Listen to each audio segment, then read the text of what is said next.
Hello, everyone who is watching the YouTube live stream. Hi, Sai. Today, we are broadcasting the Okinawa Karate Online Symposium live from here at Okinawa Karate Kaikan. My name is Ishii from Okinawa Prefecture Karate Promotion Division, and I'll be the moderator for today. I hope you enjoy today's symposium until the end. We are holding this symposium in the aim of registering Okinawa Karate as a UNESCO Intangible Cultural Heritage in order to properly preserve and pass on karate, which is the traditional culture that Okinawa is proud of in the world, and to widely disseminate the fact that Okinawa is the birthplace of karate, both domestically and internationally. We are also streaming this symposium live on YouTube from Okinawa with the aim of fostering the spirit of Okinawans and karate officials. Without further ado, let us move on to the first program. On behalf of the organizer, Mr. Deni Tamaki, the governor of Okinawa Prefecture, who is the chairman of the Okinawa Karate UNESCO Registration Promotion Council, will give a greeting with a message video. Hai sai gusuyo chu uganabira. Hello everyone. My name is Deni Tamaki and I am the chairman of the Okinawa Karate UNESCO Registration Promotion Council and the governor of Okinawa. On behalf of the council, I'd like to offer my greetings to you all. Karate is part of Okinawa's cultural heritage that we can proudly present to the world, and it has been developed within the unique history and culture of Japan, Okinawa, and carefully passed down to this day. The character of Okinawa Karate lies in the profound waza, or the techniques hidden in its kata, or the forms, together with peace-seeking spirit that values courtesy. These make up the essence of karate. This is conveyed through our ancestors' words: do not be hit and do not hit. Avoiding conflict is a fundamental principle. The goal is peace without incident. In Okinawa, there are karate dojo in all local areas where many practitioners from young to old train every day. Karate has long been in Okinawan people's lives, performed at festivals and celebrations, and also taught at school as part of curriculum. In this way, karate is a feature of local people's social lives and plays a role in strengthening ties between them. In order to pass on the value of Okinawa karate as a traditional asset and promote Okinawa as the birthplace of karate, both inside and outside of Japan, Okinawa Prefecture is working hard to inscribe Okinawa karate as a UNESCO Intangible Cultural Heritage. This is being done with the cooperation of karate organizations, the prefectural assembly, local municipalities, and related institutions and organizations in the fields of education, culture, academics, tourism, economic, and media. Being inscribed as a UNESCO Intangible Cultural Heritage would not only help promote and preserve Okinawa karate and pass on to the next generation, the enhanced communications among people through karate would also contribute to the development of community and eventually the world peace. Karate that was born in Okinawa has spread all over the world and now is believed to have 130 million practitioners around the world and has also been chosen as one of the events for the Olympic Games. In order to achieve such a significant goal as inscription as a UNESCO Intangible Cultural Heritage, it is important to gather momentum by bringing together the spirits of Okinawan people in the mainland Japan and karate lovers across the world. Let us work together to promote karate for the inscription on the UNESCO Intangible Cultural Heritage list. Thank you very much.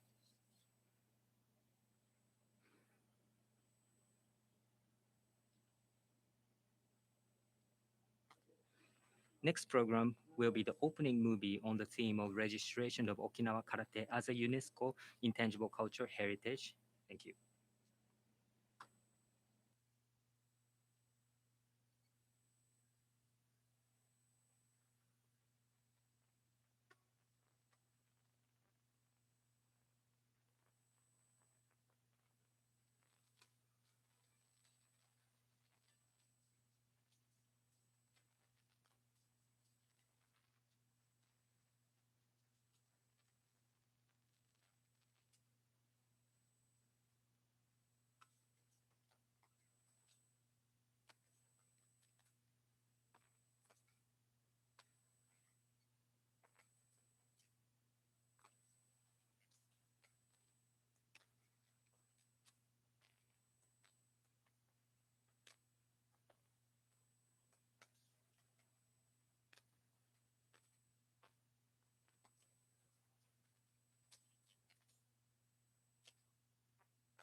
Next program is a speech video of Mr. Koichiro Matsuda, who is a former Director General of UNESCO and currently is an advisor for the Association to promote registration of Okinawa Karate as nationally designated intangible cultural asset and UNESCO World Heritage on the topic of registration of traditional karate as a UNESCO intangible cultural heritage. One of the today's panelists, Mr. Morio Higaonna, is the chairman of the association that Mr. Matsuda is the advisor of. This speech was given on September 23rd, 2017, in this venue, Okinawa Karate Kaikan.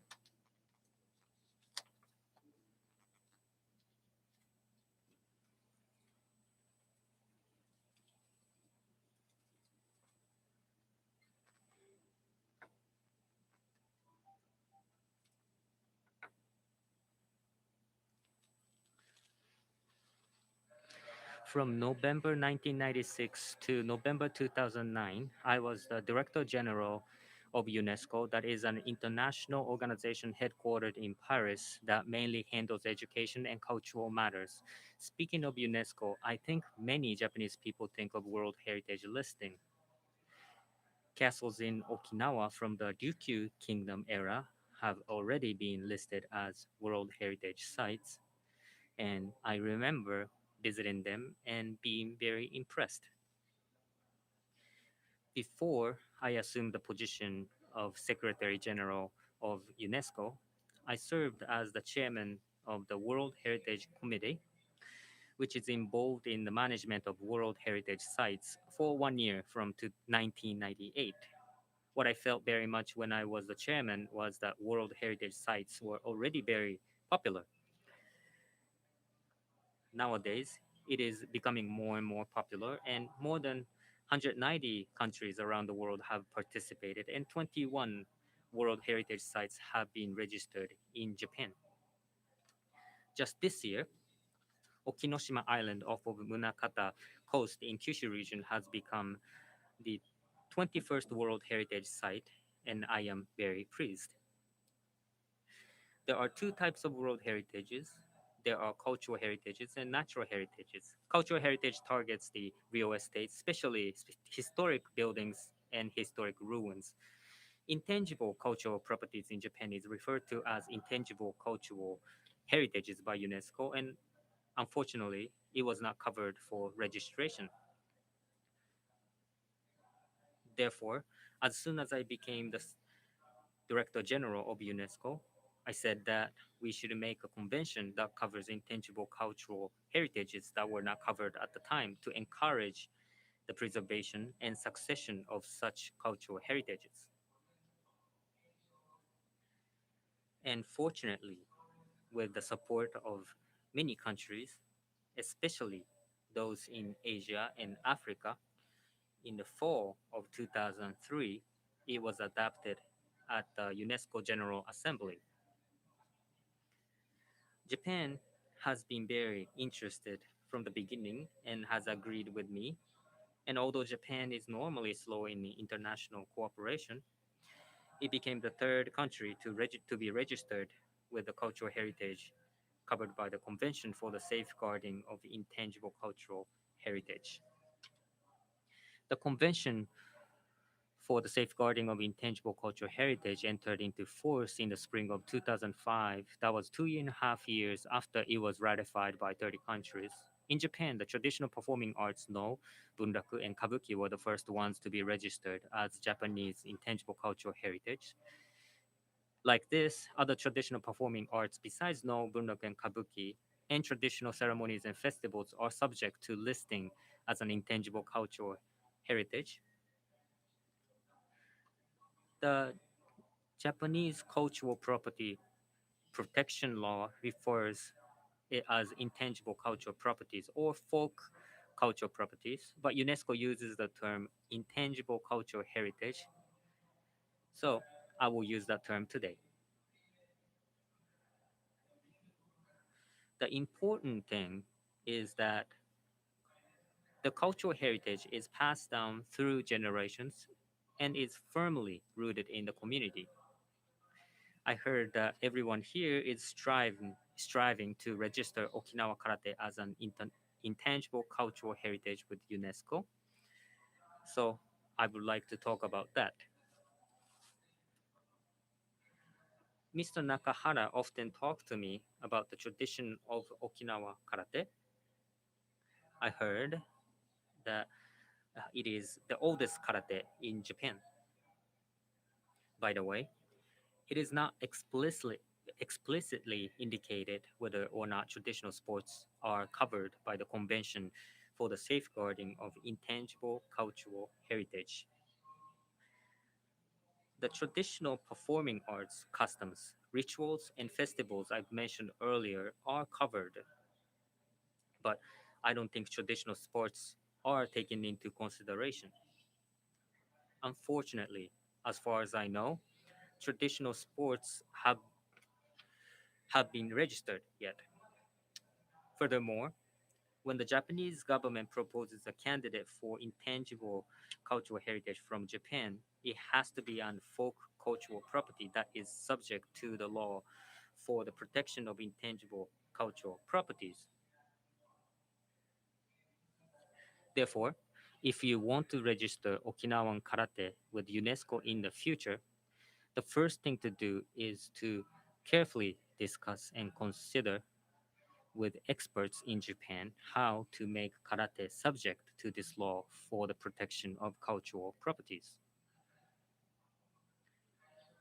And on top of that, there are candidates that have not been registered, such as Japanese shodo choreography and others. After all, Okinawan karate needs to be shown as it has been passed down for generations as an intangible cultural heritage. And also, it is unique to Japan in the domestic and global perspectives, and that needs to be firmly demonstrated. In that sense, I hear that Okinawa karate has a strong tradition, but I think that a lot of solid research is still needed to be conducted to be registered with the UNESCO listing. However, I am happy that you are continuing to prepare for such a goal.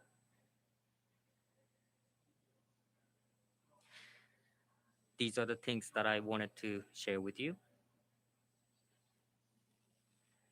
Thank you very much.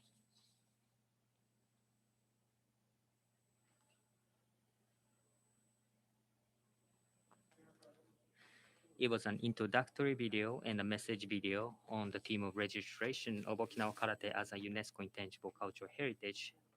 Next program, we'd like to introduce the effort of the Okinawa Karate UNESCO Registration Promotion Council. This will be explained by Mr. Hayato Sauda, Vice Chairman of the Review Committee of the Council and the Director of the Okinawa Prefecture Karate Promotion Division.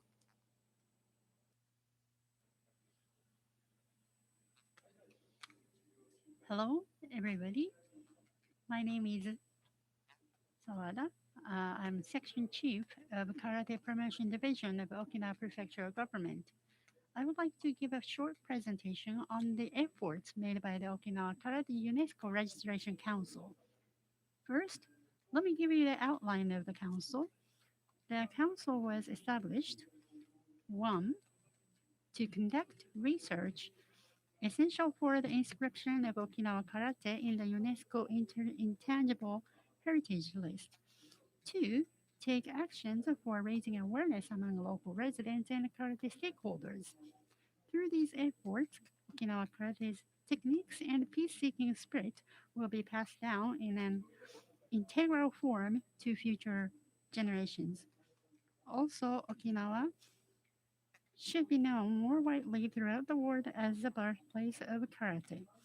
So, to that end, the council was organized in August last year. The General Assembly of the council is chaired by Okinawa Governor, and members include karate organizations in Okinawa Prefecture Assembly, municipalities, education, culture, arts, economy, tourism related organizations, and media. Total of 41 members from the 38 organizations are in the General Assembly, and the council also has subgroups in charge of research on karate that is called the review committee. The committee is comprised of 11 people from karate circle, academia, and the local government. In addition, there are four liaison committees for Shuichi Nahati Uechi-ryu, and Kobudo. In this fiscal year that ends in March, the Council studied what is needed for the inscription of karate in UNESCO list and made concerted actions to raise awareness. Then I would like to talk about the research on karate by council. The review committee and the Ruha's liaison committee conducted some studies to make Okinawa inscribed on the UNESCO list. One, definition of Okinawa karate and its characteristics. Two, the era and the elements of intangible cultural heritage list. Three, expected benefits of inscription on UNESCO World Heritage List.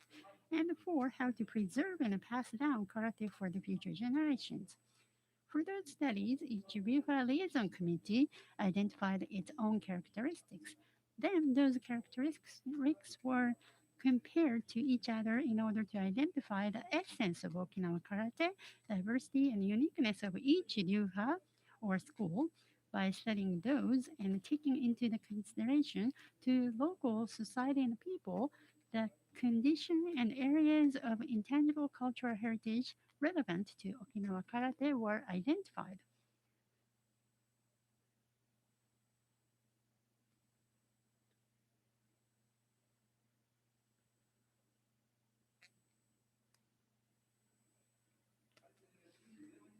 Then, next, I would like to talk about the meetings of the Council in fiscal year 2020.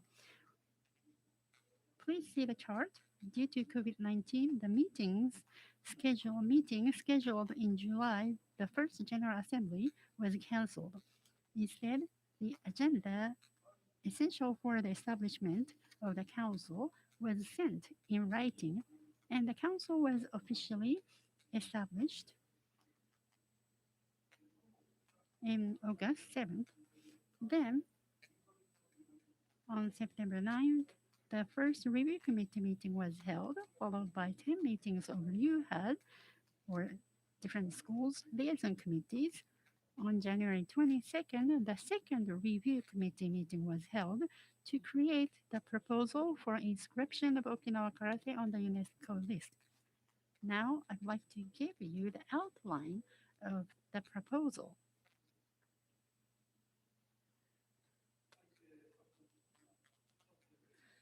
So, what is Okinawa Karate? Based on the definition and characteristics of Okinawa Karate, the domain of the intangible heritage was identified. Then, the name on the application will be Okinawa Karate. The definition will be martial technique or martial arts that preserves the traditional techniques created in Okinawa. These are two main characteristics. One, the spirit of valuing courtesy and peace that have been passed down through kata-based self-training and master-student relationship. And two, closeness with the local community and people that is seen by karate instructor or sensei and dojo as an integral part of a community, karate performance at events and rituals, and karate in school education.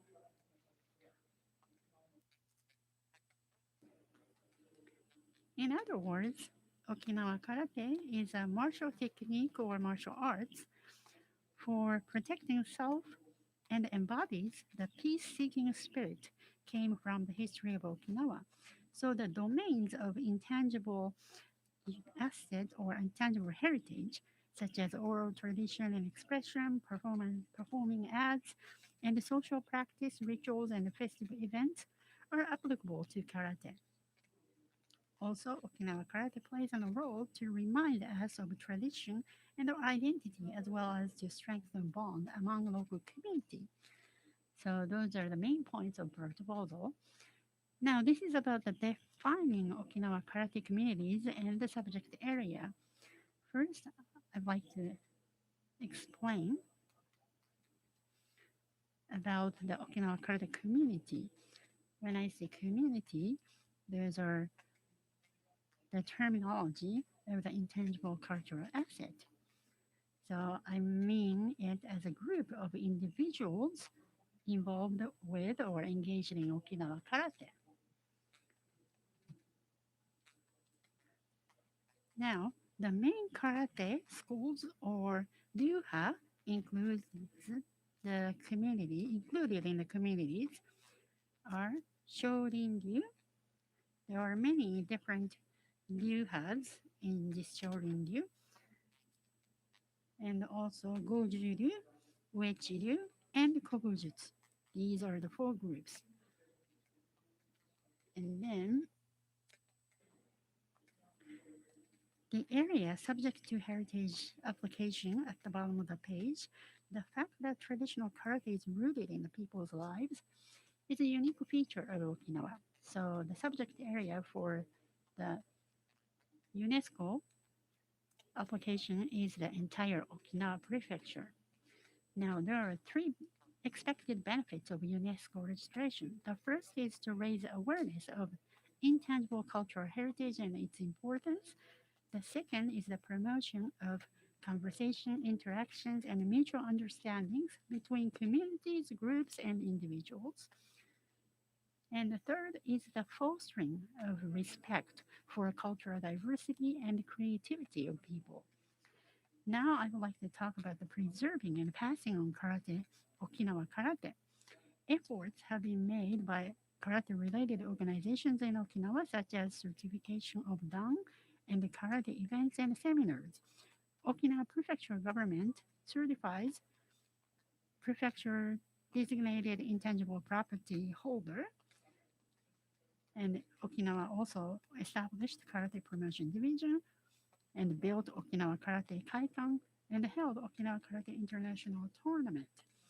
With that background, Okinawa Prefecture government, karate organizations, and the business community came together and created Okinawa Karate Promotion Vision for coming 20 years in March 2018. In March 2019, the roadmap for the vision was developed.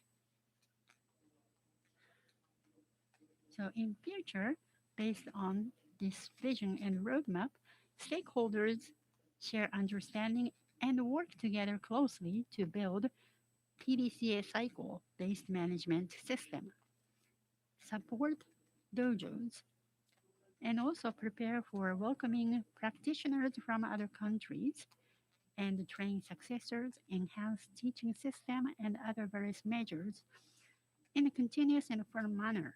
In future, we will need to request the national government to recognize Okinawa Karate as a tangible cultural property based on the cultural asset or property protection law. Thank you.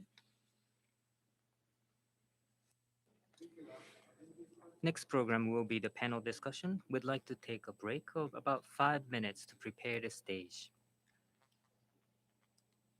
Please wait for a moment.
Thank you for your patience.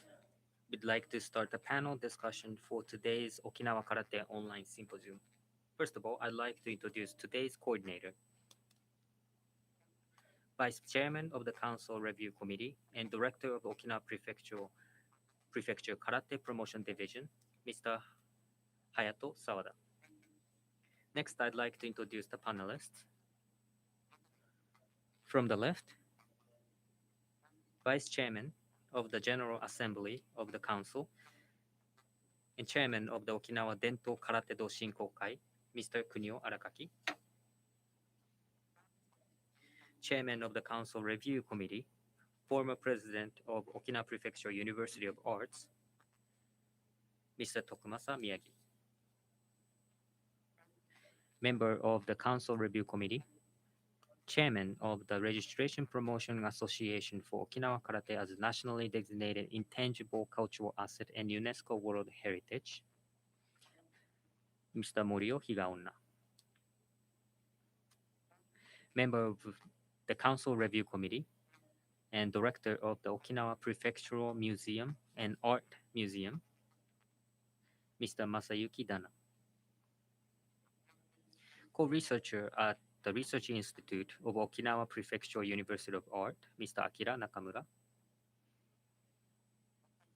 And participating online, you can see him on the screen next to Mr. Sawada, an associate professor of Department of International Sociology, Faculty of International Sociology, Toyo Eiwa University, Mr. Norio Naka. We will start the panel discussion now. From here, I'd like to hand over to the coordinator, Mr. Sawada, to proceed. Mr. Sawada, please. So my name is Sawada again. I will be a coordinator for this panel discussion. I just showed what has been discussed at the meetings of Promotion Council. So based on that, I would like the panelists to talk about two topics today. One, first topic is what Okinawa Karate is. The second topic is why Okinawa Karate is unique and attracts practitioners. So we have six panelists. I would like to invite their candid opinions and suggestions from their perspectives. Now I would like to ask them to introduce themselves.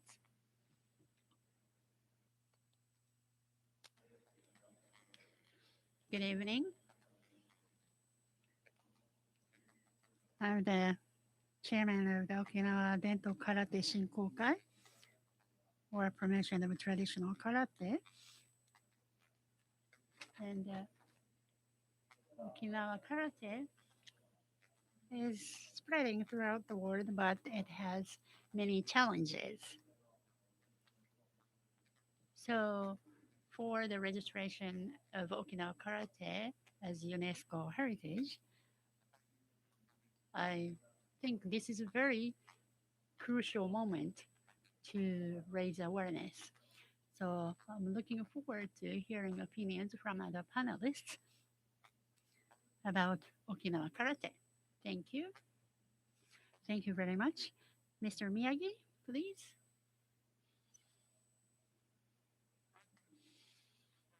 Hello, everyone. It's a very good timing of January 1st or New Year's Day on the lunar calendar. And it's a very good timing to hold this karate symposium on this day. My name is Tokumasa Miyagi. I am originally from Ahacha in Urasoe. Since I was in the middle school, I have been learning karate, and also I've been learning the history of karate.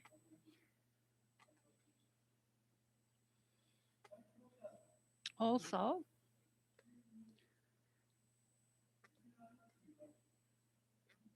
Okinawa karate has been practiced since Ryukyu Kingdom time, and it's called tea. And I hope everyone to enjoy practicing karate. That's my sincere wish. Thank you. All right, then Mr. Higaonna, please. I'm from Okinawa Gojuru. My name is Morio Higaonna. Thank you very much. All right, Mr. Dana.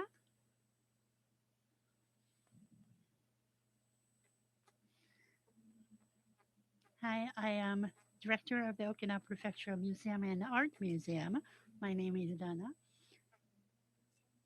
I've been studying history of karate, so I would like to talk about Okinawa karate.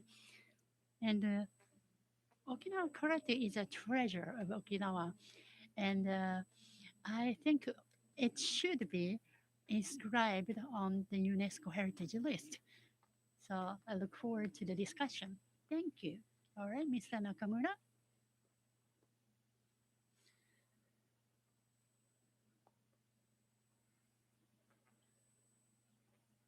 My name is Nakamura. I am the co-researcher, Research Institute of Okinawa Prefecture University of Arts. I do research on karate history, and actually I don't practice karate myself, but through my research on the history of karate, I have learned a lot about karate. So I would like to share some of the discovery I made with you during this panel discussion. Thank you. Mr. Nakamura, thank you. All right, then Mr. Naka, thank you for your patience.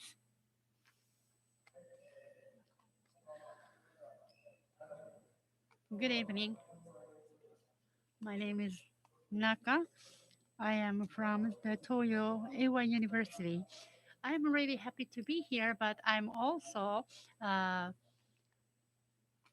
humbled because I am not a karate practitioner myself, but I studied about karate, did some research.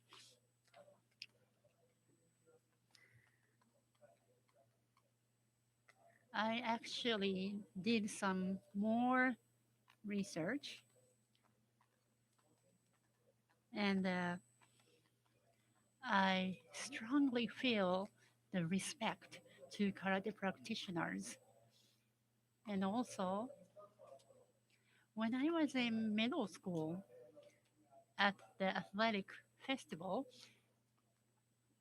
I performed karate with my classmates, and it was actually karate kata made by uh, great forefathers. And also, my uncle was karate master sensei, so I learned some karate from him. And also, another my personal experience is that when I was in the US, I saw an American person wearing a jacket on which the word karate, Okinawa karate, was written.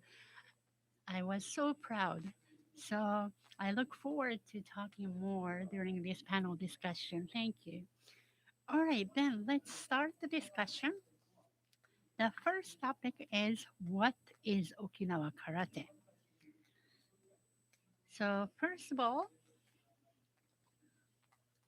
the chair of the committee, Promotion Council's review committee, Mr. Miyagi, to talk about the work of the committee for creating the proposal.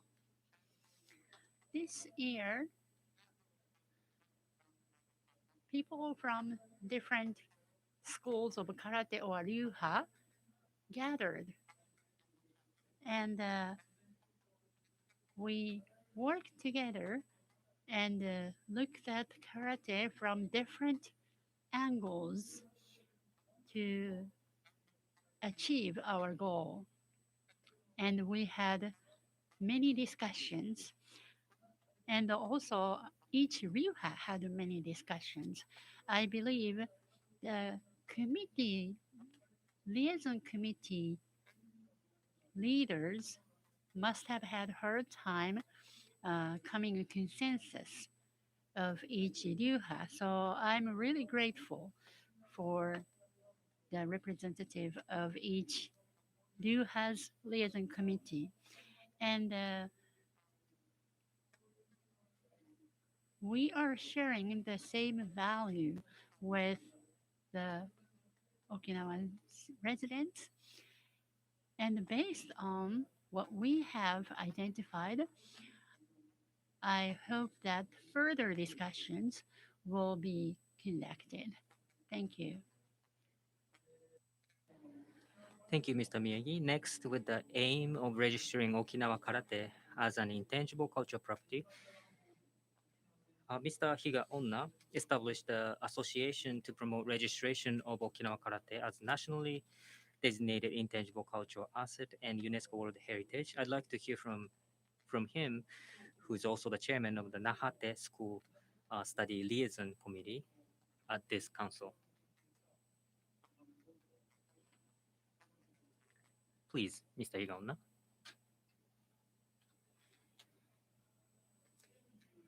In 2006, Mr. Nobuyuki Nakahara led Uechi-ryu, Shorin-ryu, and then Goju-ryu, and then became together, and then Sugiura Shingikan came together to have a discussion. In 2017, we made a DVD titled For Inscription of Karate on UNESCO Intangible Cultural Heritage. And in that DVD, Mr. Matsuura and Mr. Nobuyuki Nakahara did a lecture. So, having Okinawa inscribed on the UNESCO list is the strong wish of Okinawa Karate Circle. In 2019, I established the Association for Registration of Karate as nationally designated intangible cultural property and the UNESCO World Intangible Cultural Heritage. So Master Nobuyuki Nakahara was the leader, and underneath Master Nakahodo from Uechi-ryu, Master Minoru Higa from Shorin-ryu, uh, Master Zenho Shimabukuro Shorin-ryu, and myself from Goji-ryu established. And the purpose is clearly written on the regulation, so which says that to in order to pass down and preserve and promote karate, the research should be deepened and information should be collected to and the utmost efforts will be made to realize the inscription of UNESCO. And we are planning to visit cultural agency with the guidance of Mr. Nakahara. So we, together with Governor of Okinawa, are going to work hard to make it possible to have Okinawa registered on the UNESCO heritage. And I believe that will lead to disseminating spirit of peace to the world. We should never give up. Thank you, Mr. Higa Onna. Is the General Incorporated Association that is founded by Mr. Higa Onna is associated with today our council, and Mr. Higa Onna runs the association, and then we are the council, and then we communicate and exchange opinions. And thank you for your enthusiastic opinion. The next, from Mr. Dana, I'd like to hear the history of Okinawa Karate, especially how it has been handed down to this day.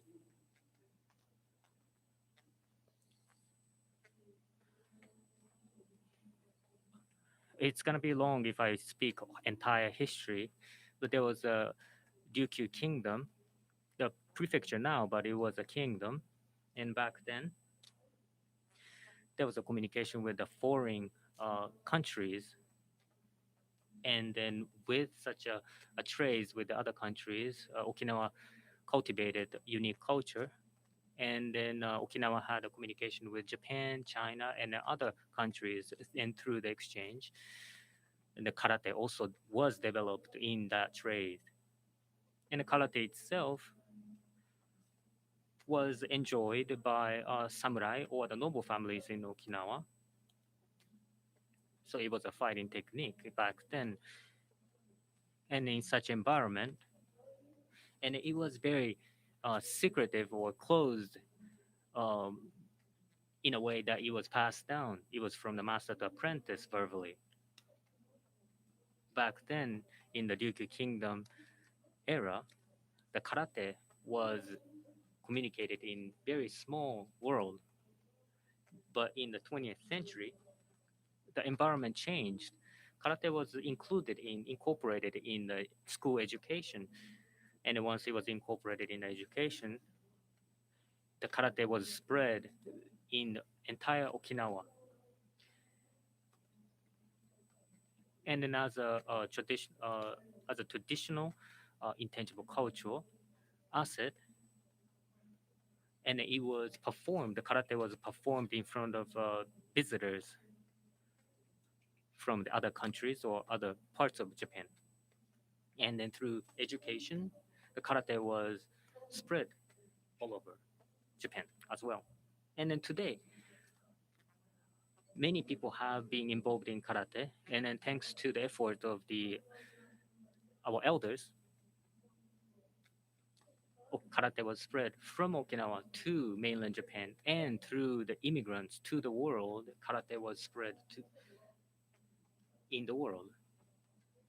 And in Okinawa locally, there were many local dojos, and many children and then other uh, general public was able to learn karate. And karate was learned and then rooted in local communities. That's how karate was developed in Okinawa. Thank you, Mr. Dana. Then I'd like to hear about how to define Okinawa karate, which has such a history. First of all, I'd like to ask Mr. Arakaki, the chairman of Okinawa Dento Karate Shinkokai. There's a necessary of define Okinawa karate in the recent years. There's a good attention is on Okinawa karate. However, the definition of Okinawa karate hasn't been made. That's what I think. Then another thing is we use a word tradition. There are a lot of ways of looking at this word, defining this word. So we do not have a one definite definition. And then today's issues, challenges are to support those local dojo, and then cultivation of sensei or the young generations, and then to continuously have international tournaments. And we need to a lot of things. We need a lot of issues that we need to face. But as we strive to register with the UNESCO listing, we need to closely look at what is karate and what to preserve and what to left for the following generations.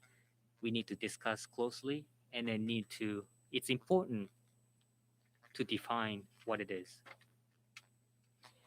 So I'd like to hear many opinions from you, honest opinions, and then that will contribute to Okinawan karate's development. Thank you, Mr. Arakaki. Then from here, we'll take a look at the same material that I explained earlier as a reference.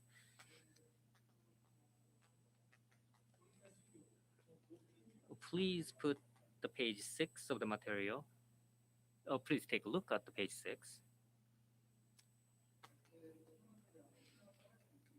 Here, definition of Okinawa Karate, we call it Okinawa Karate as a martial art that retains the traditional technique cultivated in Okinawa. I'd like to hear from Mr. Nakamura about this. The council made a definition for karate. It's a traditional technique of martial art that was cultivated in Okinawa. I'd like to honestly agree with this definition. One thing that I focus on is that this does not define the area in the actual practicing karate. Each schools or ryuha or kaiha organizations and then apprentices and then schools are present in Okinawa and also in all over the world. So we cannot define the area geographically.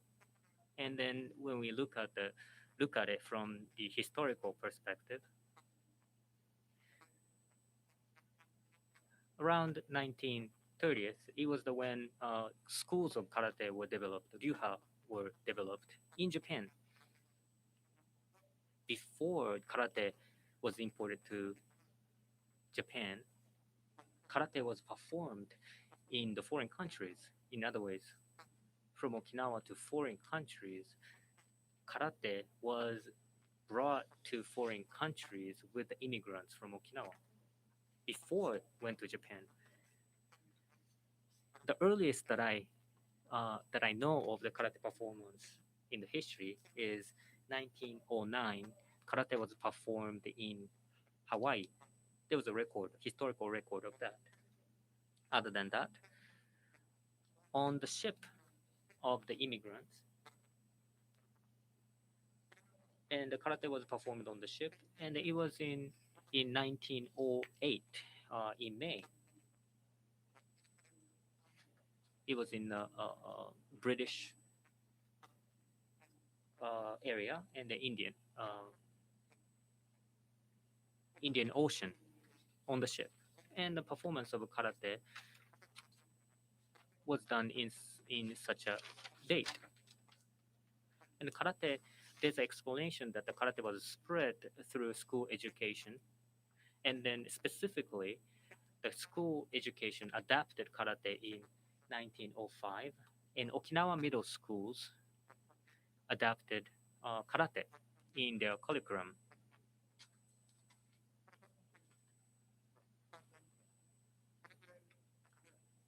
And then 3 years from that time, and there's from only 3 years from that time, karate was performed in foreign countries.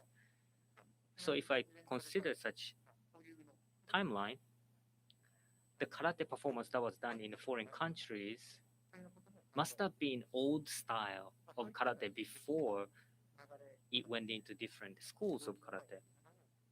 So if you look at the history of how it was passed down to apprentice to a master to apprentice, we need to closely look more into the karate's history. Thank you very much. Thank you very much. So, Gichi Funakoshi or other practitioner in 1920s, they took karate to mainland Japan.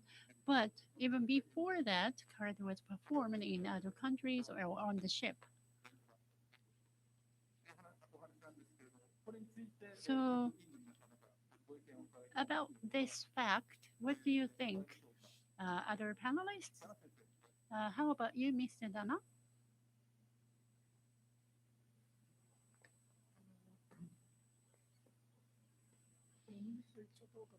So, since early 20th century, the karate spreaded throughout the world. And in a modern time, you know, before karate was performed by limited people during kingdom, Rikyu kingdom, by noble family, but now it has spreaded to the ordinary people and through introduction of karate to schools. And as Mr. Nakamura said, immigrants who went from Okinawa to other countries took karate with them and taught karate. So, yes, I think it was really clear uh, about that. How about you, Mr. Miyagi?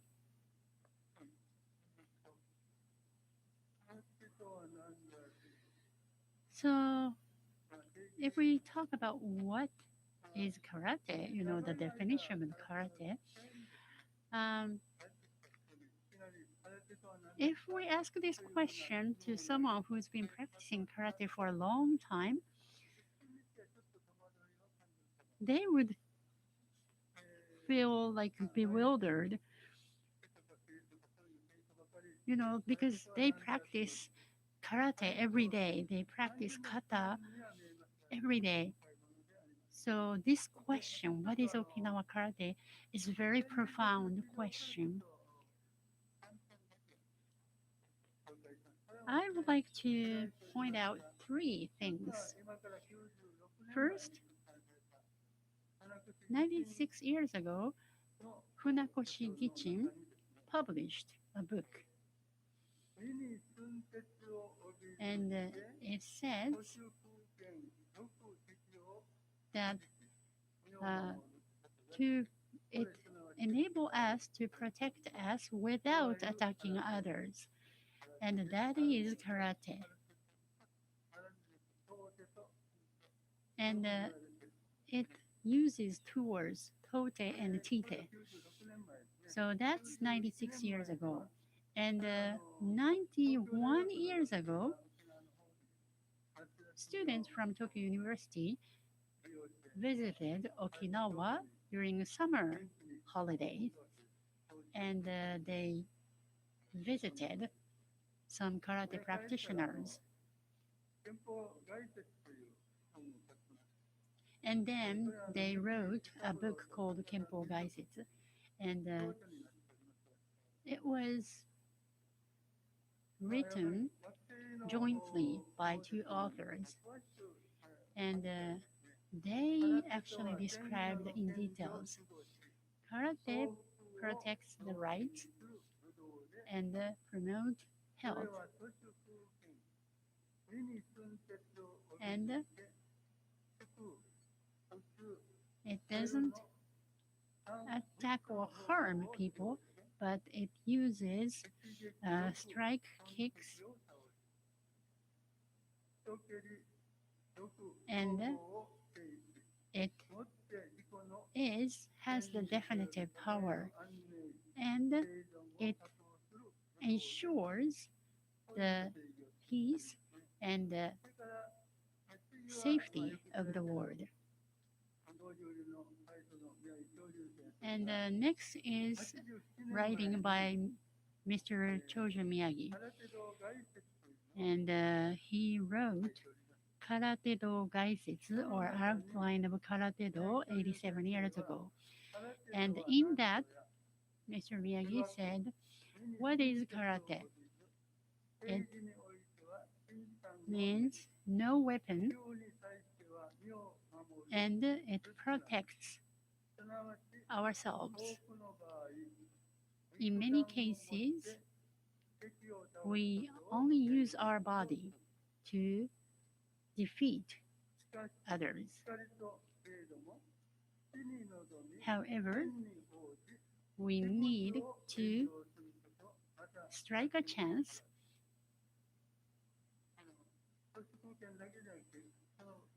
so it says, in some cases, karate may use some arm or weapon, and three of them all say mini suntetsu o obizu, that are the common expression. So that's the definition of karate. that time. But I believe the council should come up with the definition for this time we're living now.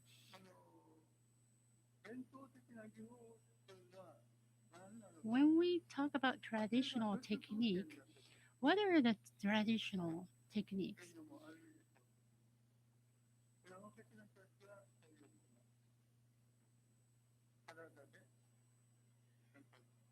You know, in old days, people so said as it was described, people used their own body to strike others. And As you mentioned, uh, he said that karate uses no weapon. Mr. Nakamura mentioned as well as historically, um, there's no weapon or arms used in a fight. I think we should define further into this and discuss more. And the definition use the word bujutsu. And Mr. Naka, uh, can you explain further on this word?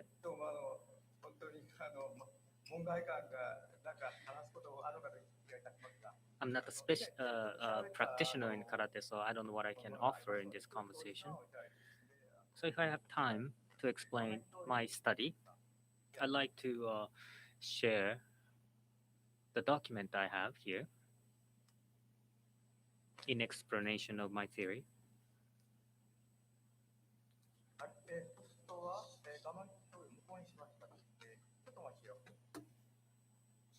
Please wait for a moment. Let me share the screen.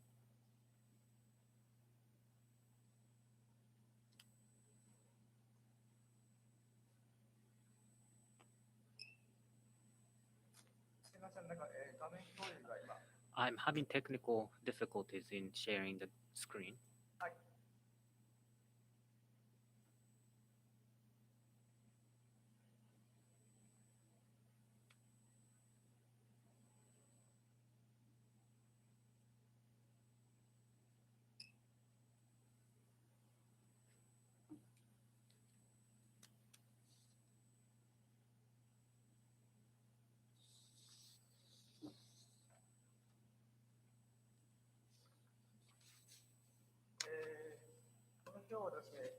This list is made by me 10 years ago related to a conflict resolution theory that I specialized and I became interested in Okinawa Karate, and then Okinawa Karate shows to avoid conflict and without no initiation of attack. And then with that ideas, I studied a little bit on karate's idea. And this is to show abstract ideas of one matter to just to compare different ideas. For me, I divided karate in different time, pre-modern, bujutsu, and budo, and kyogi, and bugei karate. This is the model I made, and they are bujutsu karate. First is this is for fighting technique, and budo karate, and this is self-discipline, and it is a martial art, and then and kyogi karate is a competitive karate. This is for this is used in the Olympic Games, and what's the contents of these karate? Let's see, pre-modern bujutsu karate.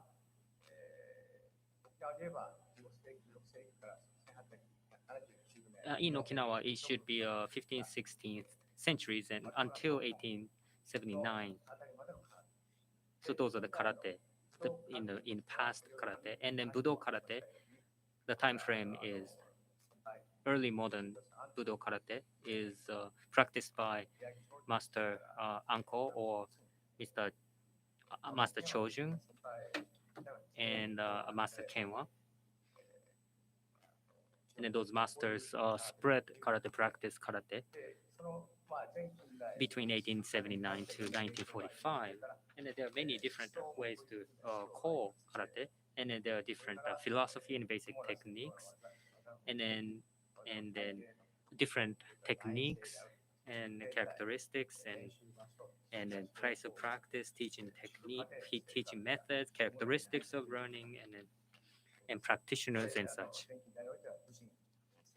In early modern, it was a pre-modern area. Karate was practiced by warriors and such, and then early modern Budo area, it was more specialist. It used that. That was like teachers and police officers.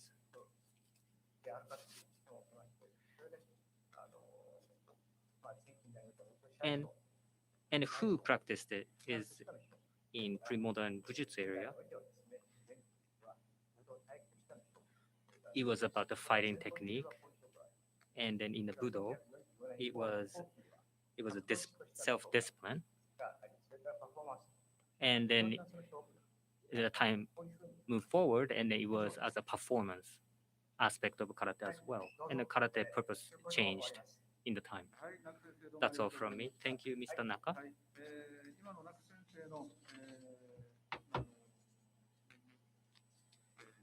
As explained on the material, and he said Bujutsu, and then Budo, and then Buge in the different time frames. About this idea, is there any opinions from other panelists? Mr. Nakamura, how about you?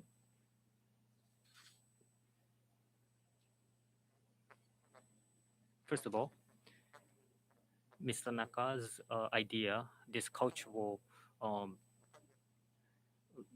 diagrams, it is very easy to understand, and this classifications is it opens up a new perspective of karate. As I study history, he says Bujutsu, Budo, and Buge. It makes me concerned about this terminology. These words, I feel, needs thorough explanations. The reason for that is on the historical records, I often see in other materials Bujutsu and Budo are not indicated, and I often see Buge. So, if I see actual documental materials, I feel like some are used and some are not. So we need to define carefully. Any other comments about Mr. Higaonna, Bujutsu, Budo, and Buge? What do you think?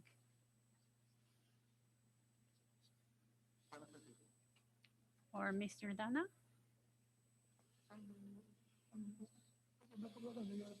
As Mr. Nakamura said, Budo is the term which was born in modern time. So Do is the concept more recent. And I thought Buge was actually old term. And when it comes to Okinawan karate, use the word Budo. I think further explanation is required to get consensus. So I'm not really sure about these terms. How about you, Mr. Miyagi? Okay. All right. No comment. Okay. Yeah, we'd like to you know, take into consideration different perspectives and ideas. Dr. Naka, thank you. Now let's go back to the presentation document I gave you. Please look at page 7. Um, it says there are three communities that comprise Okinawa Karate.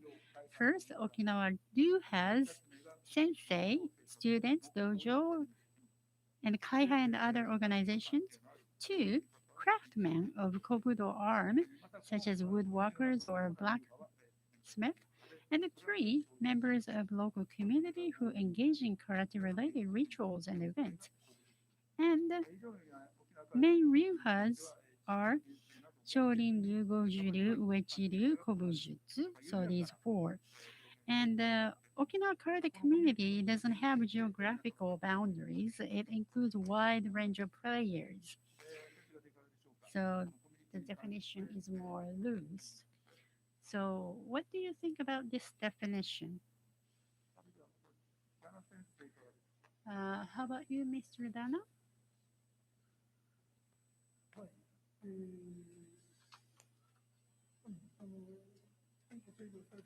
I think this is very good. You know, the karate community should include not only the practitioners, but also like woodworkers or blacksmith.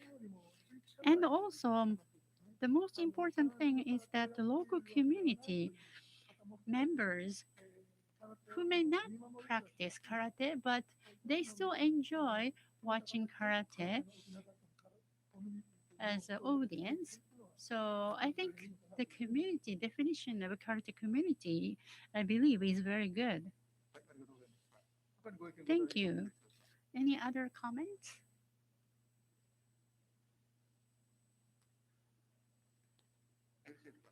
Okay. All right, Mr. Miyagi.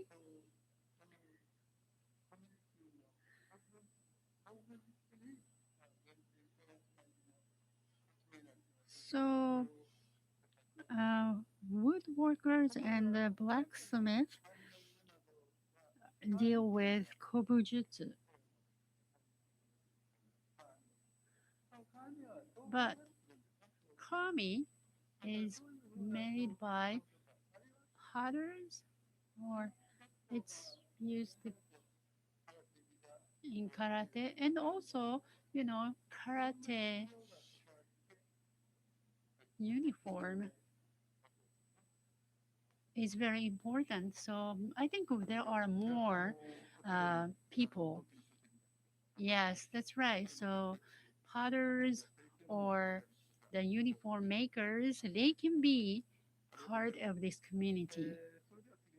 Thank you. Let's talk about the page on page 7.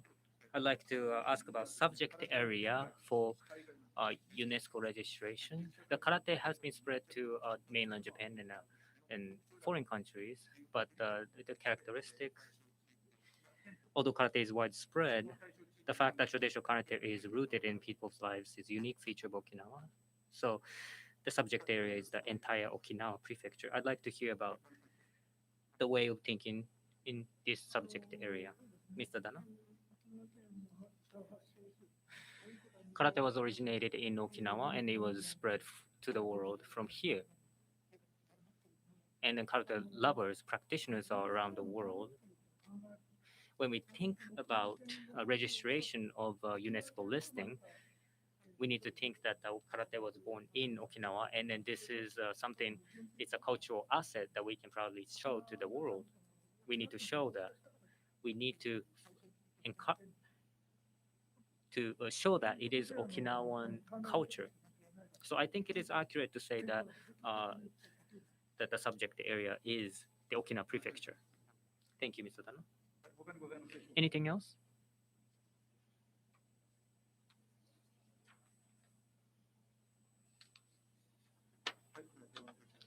Mr. Higaonna, please.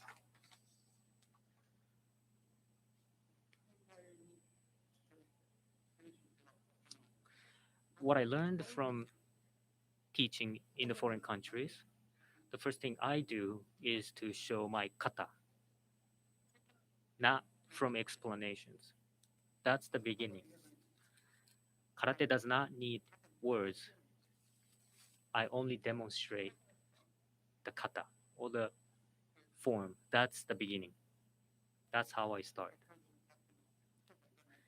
What I learned is that there's no need for verbal communication. And then that's, I think, one of the reasons karate was spread in the world. That's all. Thank you, Mr. Higaonna. I agree with you. The masters in the past only showed kata and then said just learn from watching. And then with such style, it was spread to mainland Japan and to the world. And then it was spread, karate was spread to 198 and then nearly 130 million people. But the origin of karate is Okinawa. And then to submit to UNESCO's registration, we would like to have Okinawa Prefecture as its origin. And if you have any other opinion, I'd like to move on to the next topic. I'd like to move on to the second theme, characteristics and what makes karate attractive. Before I move on, I'd like to you to take a look at page 6 of the material I handed out. In the middle of the material, there is a description of main features and components of Okinawa Karate. As a main characteristics, one thing is spirituality that respects the courtesy and it respects peace, and then the second thing is that it is rooted in a community and related to people's lives, daily lives. And I'd like to hear from Mr. Miyagi about this aspect of karate. How karate is rooted culturally in people's lives. We discussed and then compiled in the council. I'd like to discuss a little bit. As we be mentioning, the local dojos has been hub for the community, and then it is a place for the education for the local children, and it helps the character building and then health promotion for the community members. And then with such characteristics, Okinawa Karate has been incorporated to the local events and the school curriculum. And the second point is that karate is used in school events, the day of sports or local tug of war, the Harley boat racing, and then and other events. And then such events, local karate practitioners go there and then perform their kata in such events.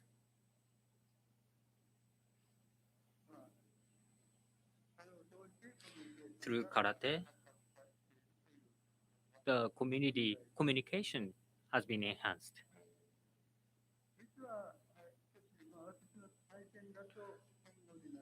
Actually, I'm gonna tell you my experience after the war, but 60 years ago or so.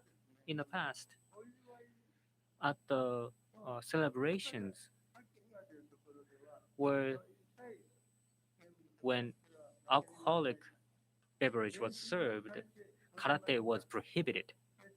However, the time moves forward.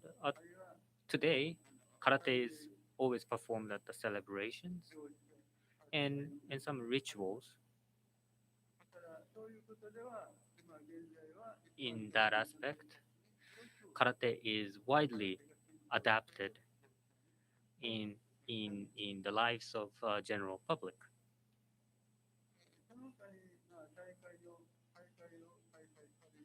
And for karate, so other thing we are doing is to hold tournaments and seminars.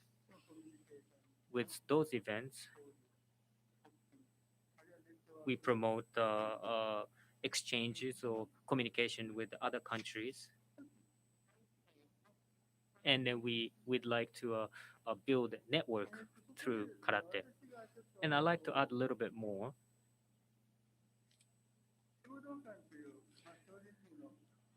There's a Kyudokan, it's a dojo of Shorin-ryu, and I was attending in 1950s to 1960s. Master Yuchoku Higa was my master. I'd like to discuss a little bit about my master then. You all know Naha Ozunahiki, that's a tug of war. That event was stopped for 36 years, having the master Yuchoku. With his effort, the event was held again after 36 years of absence. And when I was attending his dojo, I saw enthusiastic um, uh, master who was having meetings to realize holding the tug of war event. It was the 50th anniversary of Naha City. Was a big event of first Naha Ozunahiki, the Naha tug of war.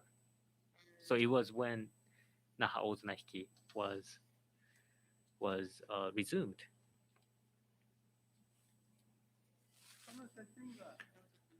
This is the picture from the first Naha Ozunahiki. This is from the ceremony of the event. From the left, the third from the left is Master Yuchoku Higa. I can't say the other people's names, but and also on the book written by Mr. Higaonna, it's before the war. It picture shows Master Chojun Miyagi is is on this picture, and then it's at the event of the Ozunahiki, the tug of war. It was before the war, and this picture was found on the book of Mr. Higaonna.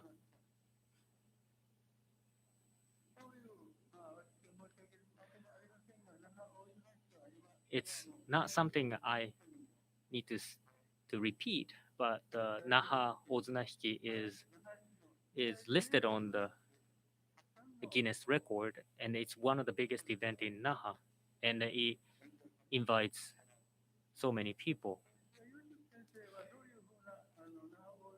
And my master, Master Yuchoku Higa, put so much effort into realizing this event, and he was working on so many different events to serve the community. My master also always told us apprentices, those who practice karate should serve the community. That's what he always said. Thank you very much. Thank you very much. Any other comments?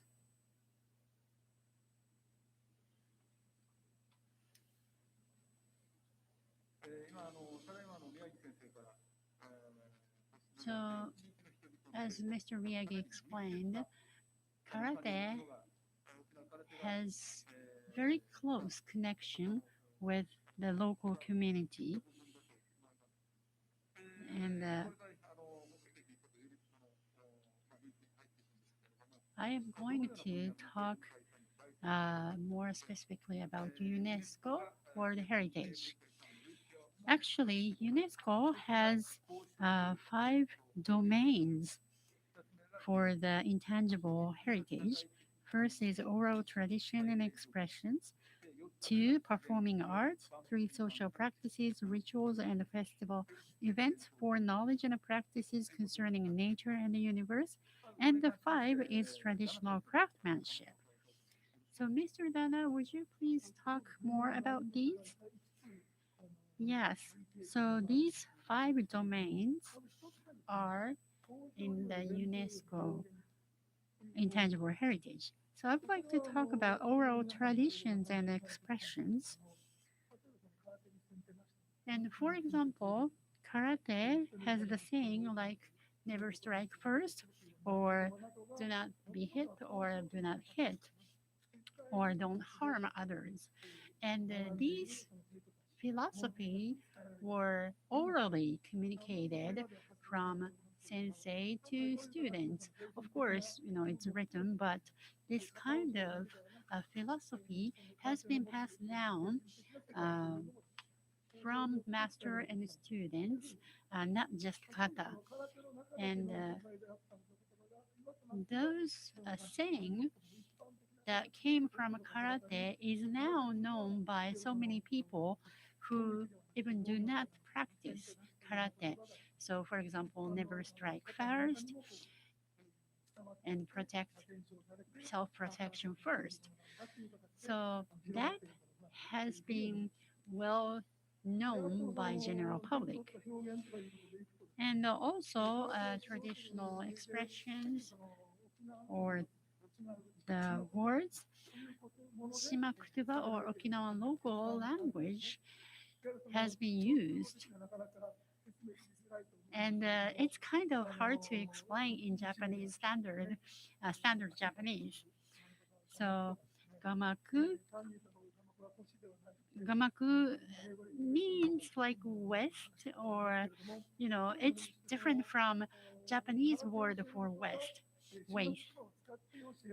So it's the subtle nuance cannot be conveyed by Japanese standard Japanese. So Okinawan language has been used, even though just the name of those kata, but Okinawan language is preserved in karate. And also the name of kata, for example, chatam, kusanku, and other, names come from names of people or local area. So, that applies to the UNESCO domain like oral traditions and expressions. And the third domain, like social practices, ritual, and festive events, as Mr. Miyagi said, karate has been performed at wedding reception or some anniversary ceremony or events. So, and also tag of war festival and the Harry Dragon Boat race. So that kind of festival events always have karate performance. So in that sense, karate applies to the domain of UNESCO intangible heritage. Thank you, Mr. Dana. Is there any opinion corresponding to Mr. Dana? And about the words used, how it's spoken when it's lecture, Mr. Higaonna, we say that the respect or courtesy is important. My master, Chojun Miyagi, my master is Anshi, is my master, and then his master was Mr. Chojun. When he saw his master, he he bowed very slowly and carefully. He saw by his movement his respect. Yamgutu Sri Sri is a word in Okinawan dialect, and he taught always in Okinawan dialect, not Japanese dialect. When my masters taught kata. And he said, make sure your back is straight in Okinawan dialect. And then you need to bow before practice and after practice. And then when you bow, you need to do it in a proper form to show a proper respect. And then it is a bowing is for the other people, for the place, and for for karate. And then not only movement, it has to have the thoughtfulness in it. And then everything was explained in Okinawan dialect. And my master, Mr. Anichi Miyagi, and he always said that you put your thoughts and spirits in your movements, especially when you bow. And about performing kata, 5 of us, we warm up and stretch. And then when he taught kata, my master was very strict when he was teaching kata. And then he was very strict. And then everything was in Okinawan dialect. And then when we start with sanching form, he said you need to make sure that you your knees has to be steady, otherwise you fall. And he said that chinkti kata tone, that's a word, make sure that your joints are firm and steady. And he said also chimchanchan, it means that the muscle, tendon, and momentum. He said make sure that you have the momentum in the muscle. And then when we perform sanchin kata, we uh, we will have naked on the upper body. And chanchan is Okinawan dialect, and then it's the the sharpness of the muscle. And also another one is muchite. Tandensai is another word. What it means is the form, the force of pulling, the force for pulling is the muscle of the back. And he was teaching in Okinawan dialect. Thank you very much, Mr. Higaonna, for the import. I heard that in the dojo in the recent days, not many masters teach in Okinawan dialect. And is there a difference between teaching in Okinawan dialect and then in Japanese language? You must know well, Mr. Higaonna. It has a different nuance when it's taught in Japanese and in Uchinaguchi Okinawan dialect. The practitioners or the apprentices receive it differently. Is that right? When I go to a foreign schools, muchiten, chinichancha, munushin, tatere, gamakuire, those are the words that I introduce to the foreign practitioners. I use those words to teach them. Thank you very much. It is very important things that we need to keep in our records and then pass it down. And then our council aim to keep those traditions, the verbal traditions as well. Next.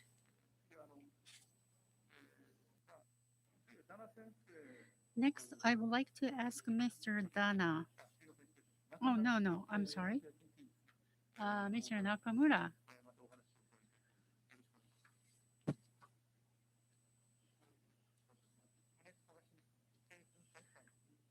Okay, so we've been talking about the domains in the UNESCO Intangible Heritage. And it was like oral traditions and expressions, social practices, rituals, and festival events. And I would like to talk about the remaining three domains. So one of them is performing arts. Actually, I have something I really want to say at the end, so let me make this part short. But performing arts and social customs overlap. For example, Bojutsu was performed at rituals, traditional rituals, and also if we look at back the history when Chinese envoys came to Okinawa, it was performed to entertain them and also to celebrate the visits of envoys. Ryukyu noble people did some entertainment performances, including karate and kobujutsu. So, karate can be considered as performing arts. And the next one, knowledge and practices concerning nature and the universe. For example, there is documentation passed down in karate. It's called mubishi, and it has knowledge about herbs, like medical herb. So that can be considered as knowledge about nature. So karate can include that kind of knowledge about nature.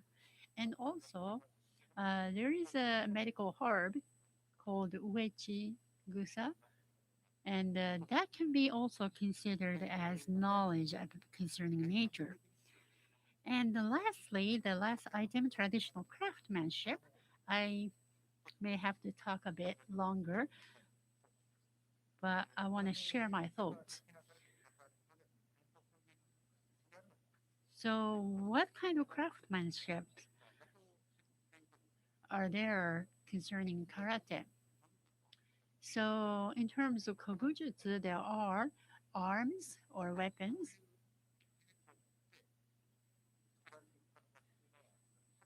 and there hasn't been much research on why and how those arms were made. For example, what was used to, what kind of ingredients or what was used to make the arms. For example, how many actual arms have come from pre-war era or pre-World War II.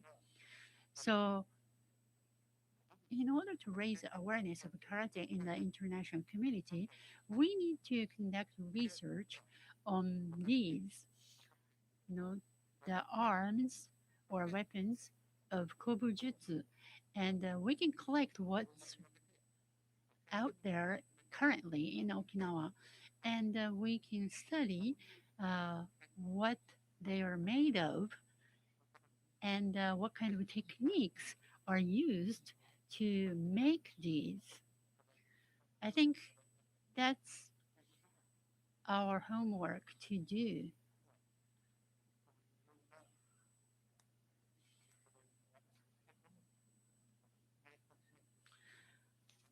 But I believe these karate applies to all these five domains. Thank you, Mr. Nakamura. As mentioned by Mr. Nakamura, in the comments from Mr. Nakamura, is there anything that you want to add? I'd like to move on to the next topic. As mentioned just now, the karate local dojos are rooted in the communities and serve as a hub for the community. And how they are ran and the characteristics of training and the master apprentice relationship, and then the spirituality nurtured through such practice. I'd like to hear from Mr. Higashonna on this topic.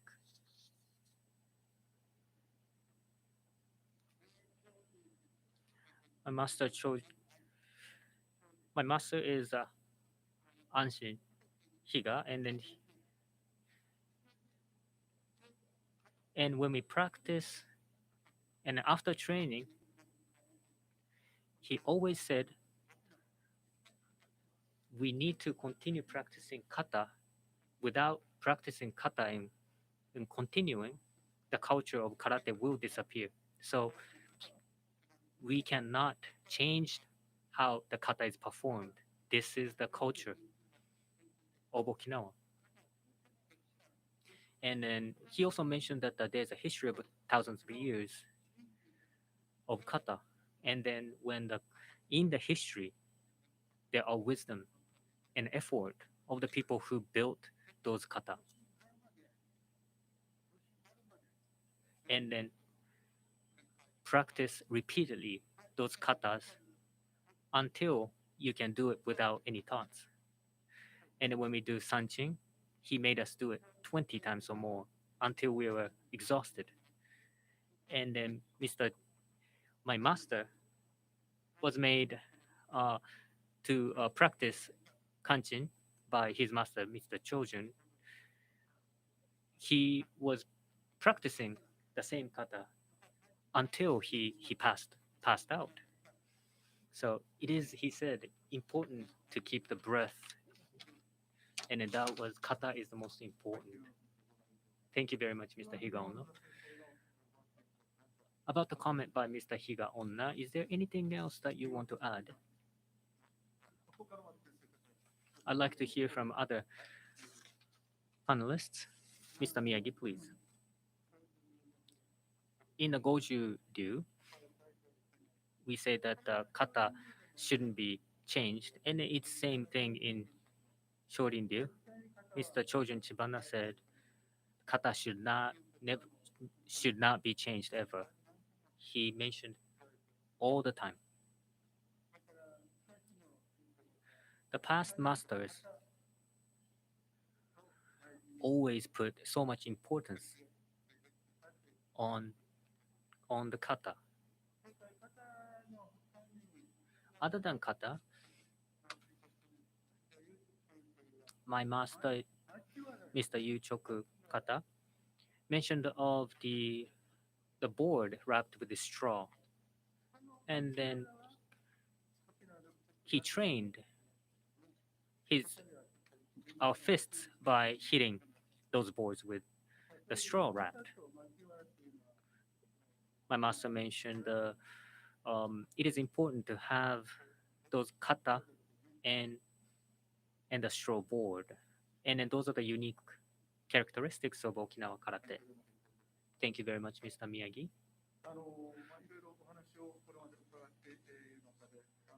I heard many things from panelists, and then one thing said that the things that I heard from the conversation is a speech mentality that respects courtesy and then respects peace. I'd like to ask Mr. Naka about the appeal points of Okinawa karate and the possibilities and directions for future development.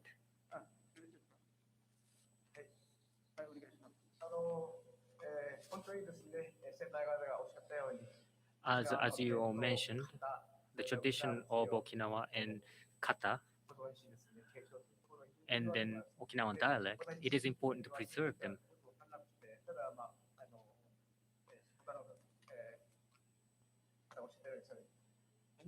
And for the purpose of registering with the UNESCO, and what should we do? What can we do to develop? In such perspective, I classified karate into four: Bujutsu, Budo, Kyogi, and Buge. And then those four categories of karate affect mutually affecting each other to develop. The, the term Buge, Mr. Sogon Matsumura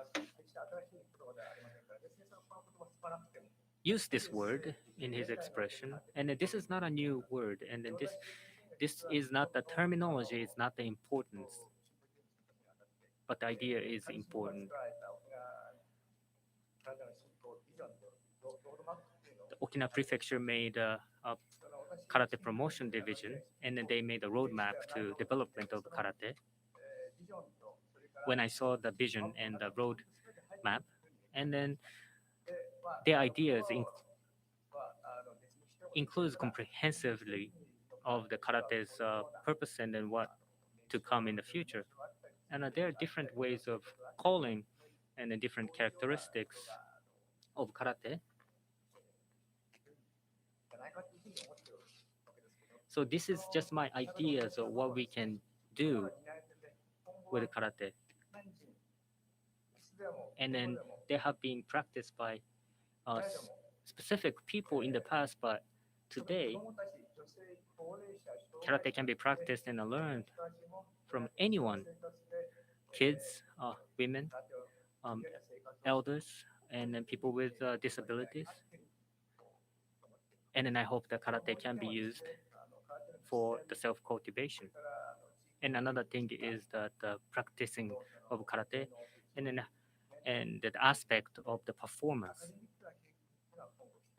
and then how it's rooted in the local communities. And then those things needs to be carefully researched.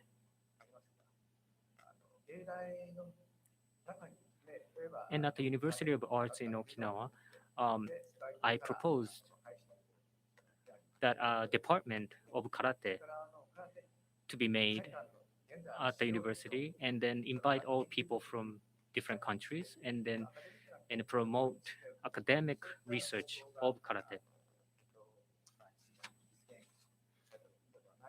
That's my proposition for the development. And for me, 21st century karate is defined as karate for everyone: women, kids, elderly, people with disability, domestically, internationally, borderlessly, in different ethnics, nationalities.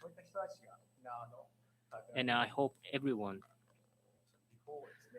can touch and learn the culture of and ideals of karate and contribute to the world peace. And in order to, in order to realize that, UNESCO intangible cultural heritage is a good thing. Dr. Naka, thank you. I have one more question. You are an expert on conflict resolution. So, how do you connect conflict resolution and karate? Yeah, it's a very important topic, and that's my expertise. You know, there are many issues uh, involving violence. So, there was a Pact of Paris, uh, and also since then there have been many international rules that bans conflict resolution using force. So karate has a great peace-seeking spirit, and also postmodern time,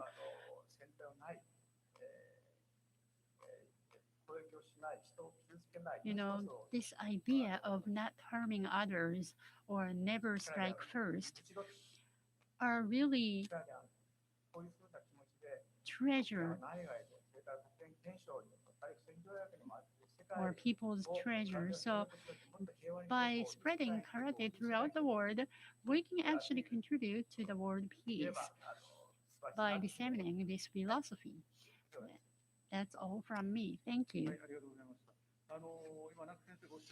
As Dr. Naka said, the UNESCO UN Charter said that uh, the conflict resolution using force should be banned, and karate is actually martial art with the spirit of peace, and that's what we are going to emphasize. And I have information from Mr. Matsuda, and he talks about, hard power, which is like UN, but we need soft power, and education and culture can be the soft power. So Okinawa Karate can be part of the soft power that can contribute to the world peace. Dr. Naka, thank you very much for your insight. Next, I'd like to Mr. Arakaki, the director, based on our conversation today, to preserve and then pass on karate, and and in order to register with the UNESCO listing, I'd like to hear what we should do move forward.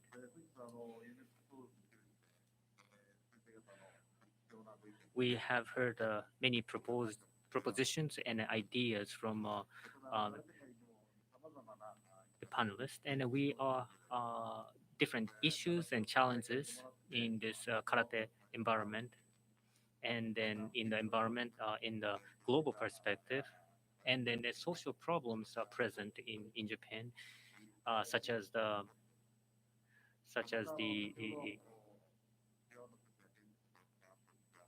lack of younger generations, and then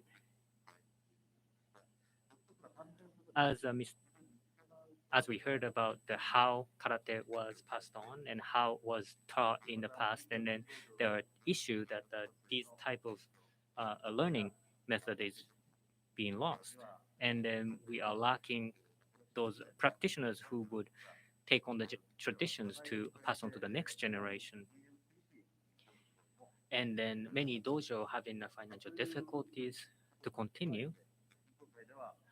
Based on taking a look at those problems, we'd like to council would like to make sure that there are supports to for the dojos, and then this shinkokai needs to be incorporated so that we can have a solid ground to support local dojos, and we have a good foundation in the future. Thank you very much. Lastly, I'd like to go back to page 6 of the material.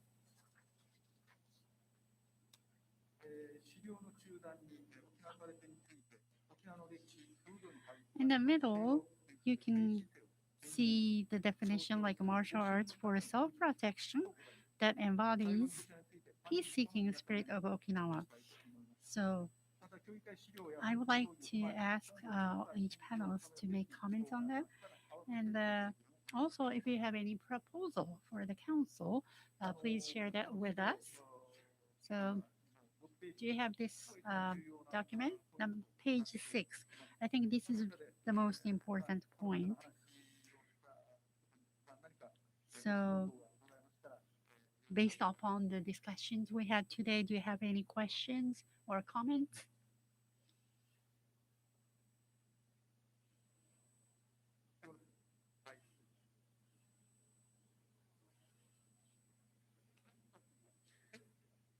In Korea, there is a martial art called Taekyon. It has thousands of history. And I heard that uh, it became powerful thanks to the political support. Okay, any other comments? Yeah, as I said before, through these kind of discussions, I think we need to have a clear definition of Okinawa karate. We need to consider many different opinions or ideas. So it might take time, but we need to come up with a clear definition. Thank you very much. Any other comments?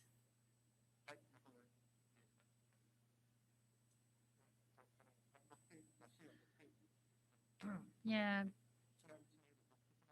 page 6 says that unique expressions using Okinawan language, and as it was already mentioned, you know, um, masters used to teach karate using Okinawan language. And that reminds me of one story I would like to share. I actually mentioned it at the beginning. You know, in 1905, karate was introduced to the school education. And how was it taught at a school or schools? At that time,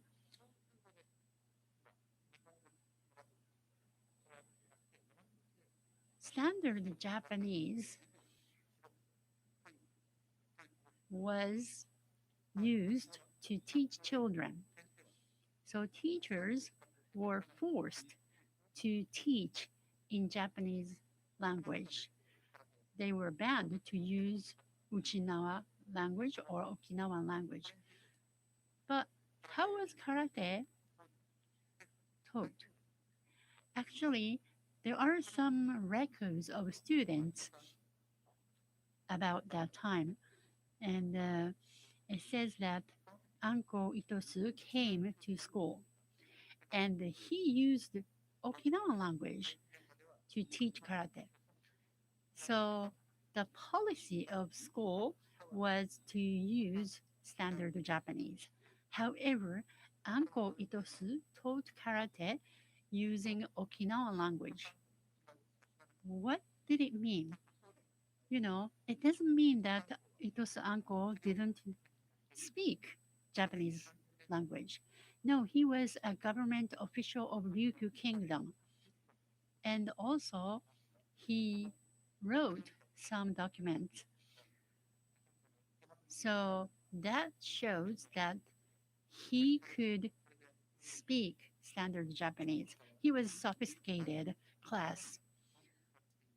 But then why did he choose to use Okinawan language that was prohibited at schools to teach karate? I think we need to take this seriously. I think first reason is that a subtle nuance can only be conveyed by Okinawan local language. And another reason is what Dana already pointed out, but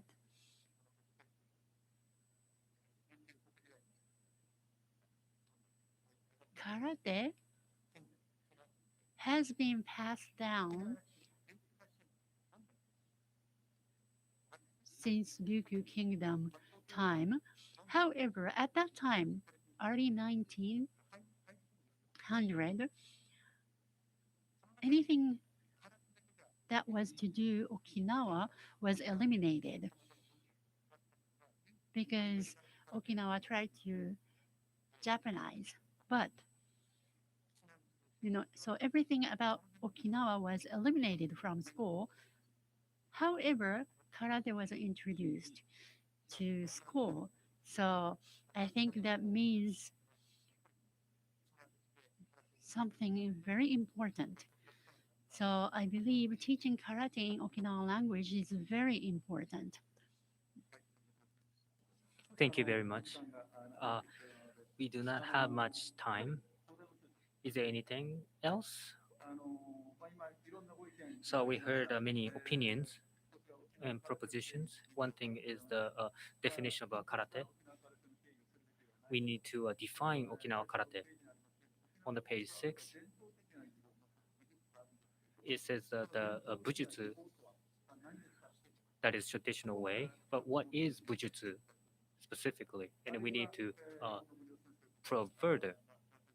And Mr. Higaonna and Mr. Dana and then Mr. Miyagi mentioned that the kata should not be changed. And then many masters say that the kata should not be changed. And then this can be a subject for the research. And then as Mr. Nakamura mentioned, Uchinaguchi or Okinawan dialect is an important aspect of karate.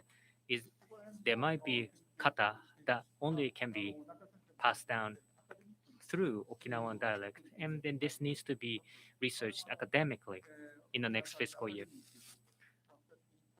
In once in 2 months or so, we have a Okinawan Karate Academy to discuss further about Okinawa Karate, and then in the next fiscal year as well, we are planning to hold this academy in the next fiscal year, and then the following fiscal year, we plan to move forward to the registration of UNESCO listing. Thank you everyone for all the panelists. I'd like to hand the microphone to the MC. Thank you all the panelists and Mr. Sawada who served as coordinator. Now all the programs of Okinawa Karate Online Symposium is completed. We'd like to thank you all who watched the symposium on YouTube live stream. It was a long time. This video will be available on the archive on the YouTube channel, so please feel free to view it anytime. Thank you very much for participation.